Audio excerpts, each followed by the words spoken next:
And I gotta say that even if you are not thrilled with the results of the election, please be grateful, my fellow Australians, that we still live in a functioning democracy and not some banana republic like Germany, where parties, if they attract too much support for things like, I don't know, cutting immigration, become branded far right and put under surveillance by their government.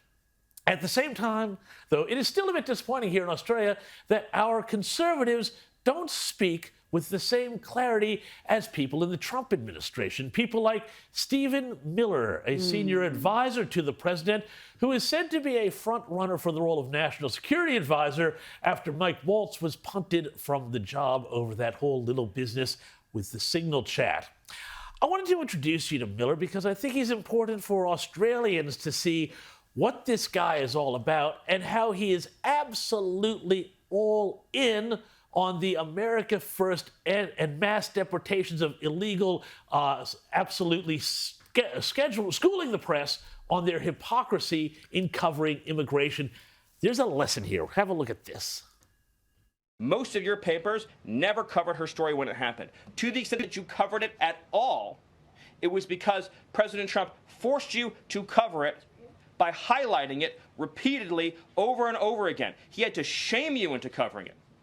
And each and every one of you that sides over and over again with these MS-13 terrorists, to the extent that you have the financial means to do so, you all choose to live in condos or homes or houses as far away from these kinds of gangbangers as you possibly can. If I offered any one of you a rent-free home with no taxes to pay in any of these gang neighborhoods, and I said your neighbors are MS-13 terrorists or Mexican mafia or Sinaloa cartel or Tren de Aragua, I couldn't pay you to live there.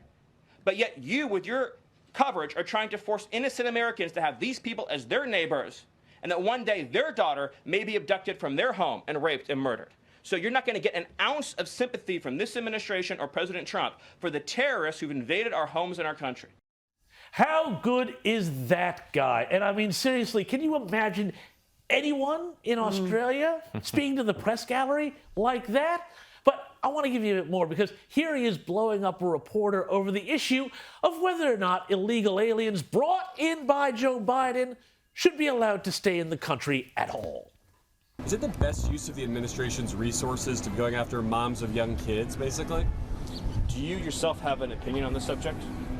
I'm more interested in yours. Well, what percentage of the, let's just pick an even number of, say, 10 million illegal aliens. Let's say that Biden released, I think it's closer to 20 million. Let's say he released 10 million illegal aliens into the country over the last 4 years. What percentage do you think we should let stay here of those 10 million? I'm not trying to do a game show. No, but I'm saying, I'm just curious if you think that's the best use of your limited dollars. Is it your view that if a Democrat president releases 10, 15, 20 million illegals into the country, they all then should get to stay forever and for all of life?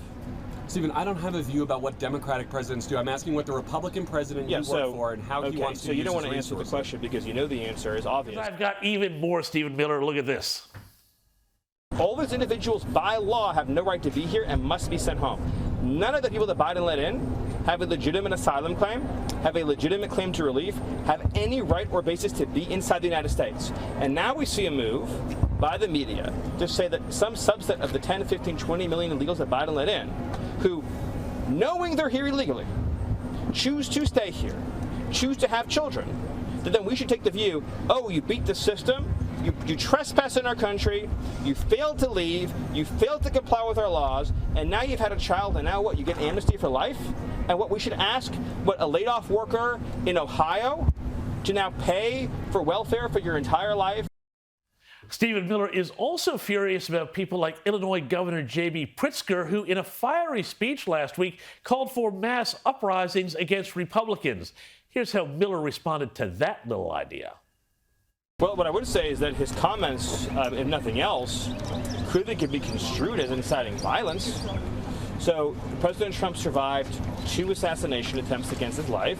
Of course, there's been many more credible threats against President Trump and his family and associates. We've, of course, seen the spate of left-wing domestic terrorism all across this country.